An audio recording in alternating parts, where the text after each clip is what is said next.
Ouais, poisson. Il y est. Salut à tous, on se retrouve dans ma voiture puisque je pars en session de pêche. Enfin, il y a un petit rayon de soleil. J'ai eu quelques infos comme quoi la pêche était faisable là où je me rends. Alors qu'est-ce qu'on fait quand il fait froid? On va dans le sud de la France. Mais moi je ne vais pas descendre jusqu'à chez Mich Pêche. Je vais rester dans mon département de l'Aveyron. Je descends dans le sud Aveyron. Je vais pêcher le Tarn dans sa partie deuxième catégorie parce que comme vous le savez peut-être déjà, en Aveyron, voilà mon département, la pêche au leurre reste ouverte toute l'année en seconde catégorie, donc rivière et lac. On peut pêcher au leurre toute l'année en seconde catégorie. Et à cet endroit-là, j'ai eu des infos de la part de Quentin comme quoi les chevennes étaient actifs dès qu'il y avait un peu de soleil. Donc là il y a du soleil, on y va, mais bon je pense qu'il va y avoir un peu plus de nuages dans l'après-midi, donc on va aviser. Et il y a quelques truites aussi là-bas. Donc on va chercher principalement le chevenne, mais pas de souci pour les truites puisque chez nous, ça y est, la fraie a terminé. Voilà, les truites sont de nouveau actives sur les gobages dès qu'il fait un peu chaud, dans des chasses ou autres. Donc on les voit de nouveau bouger, les zones de fraie ont été abandonnées, donc ça y est, elles ont fait leur job pour l'année. On va pouvoir recommencer à les taquiner tout doucement. On se retrouve au bord de l'eau, je vais commencer la journée tout seul et normalement dans l'après-midi, Quentin devrait me rejoindre. Voilà, allez, on se retrouve avec les premières impressions de la nouvelle canne et les premiers poissons, j'espère. Allez, go!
Il y a un masta chevenne ici, c'est truc de fou. Donc ils sont là.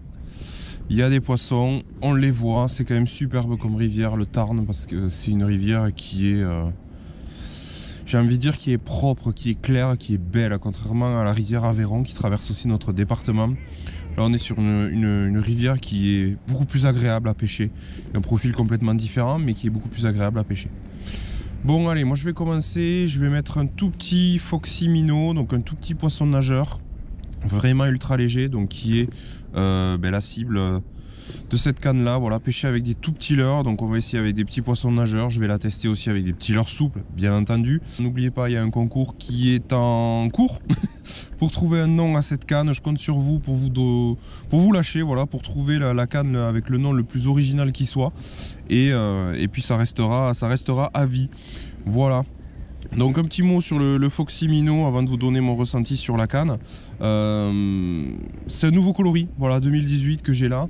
Un coloris étudié normalement pour tout ce qui va être eau teintée ou temps très nuageux, parce que contrairement à ce qu'on peut penser, utiliser un leurre sombre quand les eaux sont teintées, quand les eaux sont chargées, c'est pas du tout une bêtise, au contraire. Et ce leurre là, en fait, il a été étudié pour vraiment contraster avec ces eaux teintées et voilà, contrairement à un leurre plus clair qui sera plus utilisé justement dans les eaux plus claires pour se fondre un peu plus dans la masse, celui-là il va contraster beaucoup et il sera beaucoup plus visible des poissons. Voilà, bon, aujourd'hui l'eau est relativement claire, donc là j'utilise surtout pour ses propriétés de tout petit leurre et on verra après sur des eaux chargées ce qu'il donne, quoi. Voilà, allez c'est parti, et c'était donc le premier lancé avec la nouvelle canne à chaud là. J'ai beau avoir les gants en fait, j'ai beau avoir les gants, je sens parfaitement le petit leurre qui vibre, quoi. C'est insupportable, enfin, c'est insupportable, c'est déstabilisant, quoi. Un tout petit leurre comme ça, le blanc il est incroyablement résonnant, c'est un truc de fou. Et puis là vous avez vu, hein, 2,6 grammes, ils se sont fait catapulter. Impressionnant. On va continuer, je vais vous donner mon ressenti au fur et à mesure.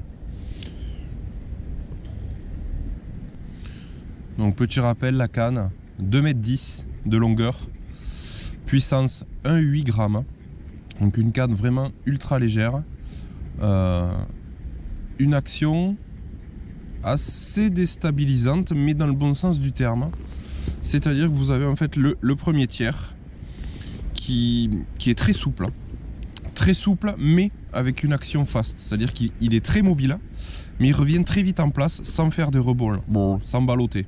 Donc c'est très très bien parce que ça permet de charger la canne pour bien catapulter les petits leurres. Mais après dans l'animation, il se remet vite en place et c'est assez intéressant.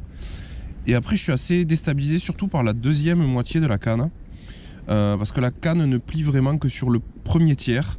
Et le reste en fait, les deux tiers ou la moitié, c'est assez déstabilisant parce qu'on ne dirait pas une canne ultra léger.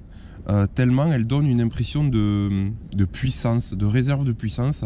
Donc j'avais lu un commentaire sur ce blanc là et après un quart d'heure à pêcher avec là, c'est un petit peu l'impression que j'ai. Il me tarde de faire un poisson avec, mais c'est vraiment une canne pour pêcher très léger de très gros poissons. Donc ça veut dire ce que ça veut dire, c'est-à-dire qu'on peut travailler des tout petits leurres et rechercher des très gros poissons avec, c'est-à-dire qu'on se fera pas maltraiter au niveau de la canne, quoi.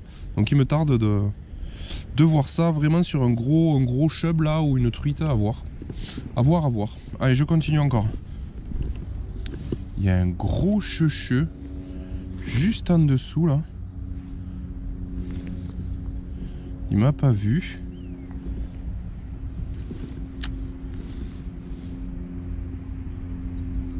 Il en a rien à foutre.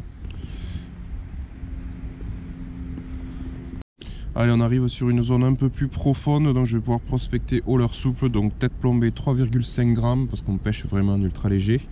Et one up 2 pouces coloris naturel. Allez, on va voir qu'est-ce qui se cache dessous. Enfin, si ça veut bien mordre. Ça va me permettre de tester la canne avec du leurre souple, du tout petit leurre souple. Bon, j'en ai du plus petit encore, mais du petit leurre souple. Allez.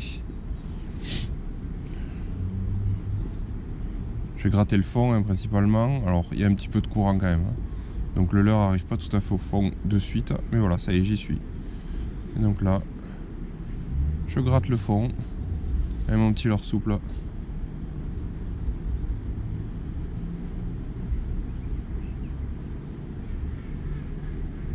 Je sens très bien quoi, c'est impressionnant. C'est impressionnant. Parce que même si je mets des gants, j'ai le doigt sur le blanc là. C'est assez bluffant. Oh, la belle truite qui avait suivi. Aïe aïe aïe aïe aïe aïe aïe. Elle m'a vu, tu pars là.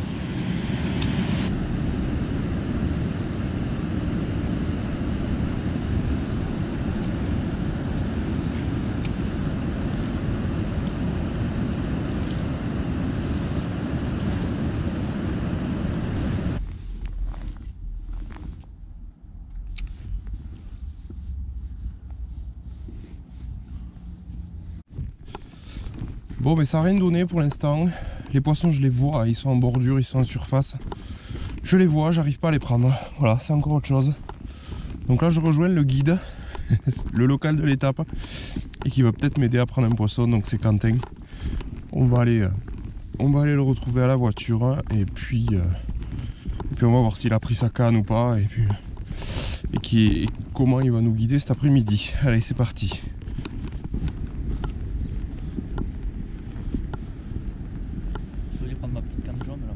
Bah oui, c'est sûr. Putain.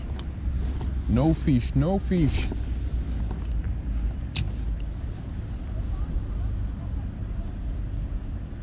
Au stick bait? Non. Ouh, poisson. Fichon. Ouh.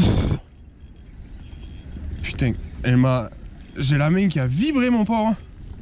Ah oui, c'est une truite, je pense. Ouh. Pop. Belle. Moi, elle l'a coffré, non? C'est bon? Yes. Yes. Premier poisson avec la canne quoi. Superbe. Pouah. Comme il l'a pris en travers. C'est énorme. C'est énorme. Pouah, elle est superbe en plus. Allez. Tac.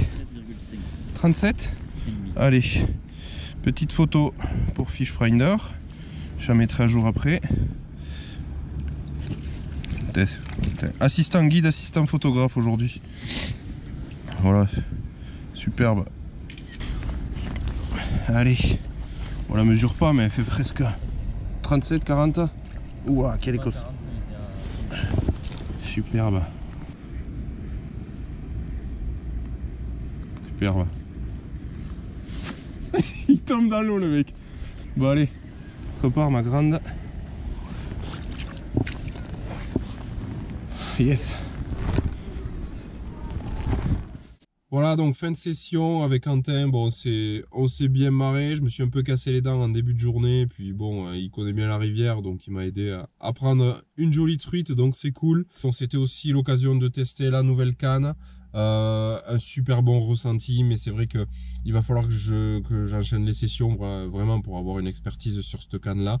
Donc dans les prochaines vidéos, voilà, je vous tiendrai informé donc de mes impressions, voilà, sur cette nouvelle canne.